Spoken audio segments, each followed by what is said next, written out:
పని ఏమైందిరా అన్నా? అది అది సిగ్గులేదురా ఈ రాకి తప్పుడు చెప్పుకోవడానికి. మనలాంటి వాళ్ళు అందంగా కనిపించిన అమ్మాయిల్ని కస్తీరు అనుభవించాలి. మందారికి వచ్చిన వాళ్ళని అర్థంగా నరకాలి. అలా ఉండాలి రాఖీ తమ్ముడు అంటే.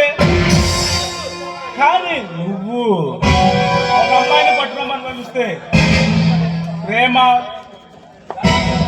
ప్రేమ దోమని దాని వెంట పిచ్చి కుక్కల దానికి గుర్తు చేస్తా వస్తావురా?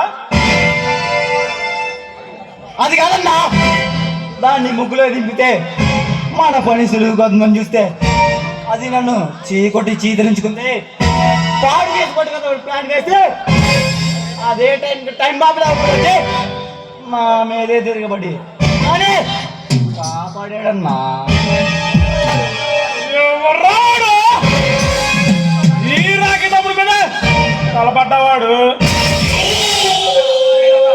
తెల్లవారేలోగా వాడు తల కింద పడాలా, లేకుంటే ఈ మాట పడే మనమంటే ఏం పోతుందిరా?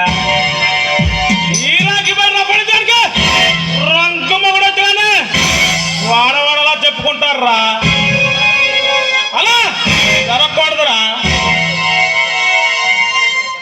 వాడెవడు బందిపోటు బలరా బండన్నా? వాడమ్మ దూకుడు చూస్తుంటే దునియానే దున్నేలా తమ్ముడినే మగడ్లా కనిపిస్తున్నాడు వాడు. వాడేనా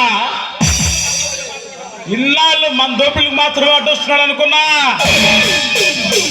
కానీ వాడి పని కట్టుగానే మన ప్రతి పనికి అడ్డొస్తున్నాడు.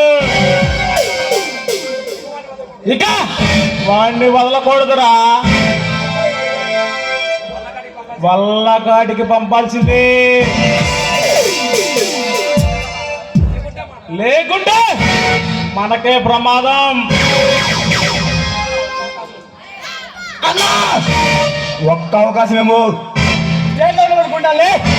గుంపులు గుంపులుగా పిలిపించి ప్రతి గల్లీ గట్టి కాగి మన దోపిడీలు కట్టొచ్చి నా మీదే తిరగబడిన ఆ బందిపోటు బలరాం గారిని సన్నగుండు తీసుకొస్తా.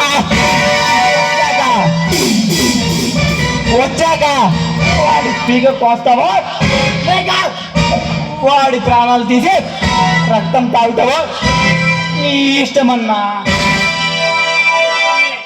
అబ్బాయి తమ్మి, నీ రాకి ఒంట్లో ప్రవహించే రక్తమే నీ ఒంట్లో ప్రవహిస్తుందని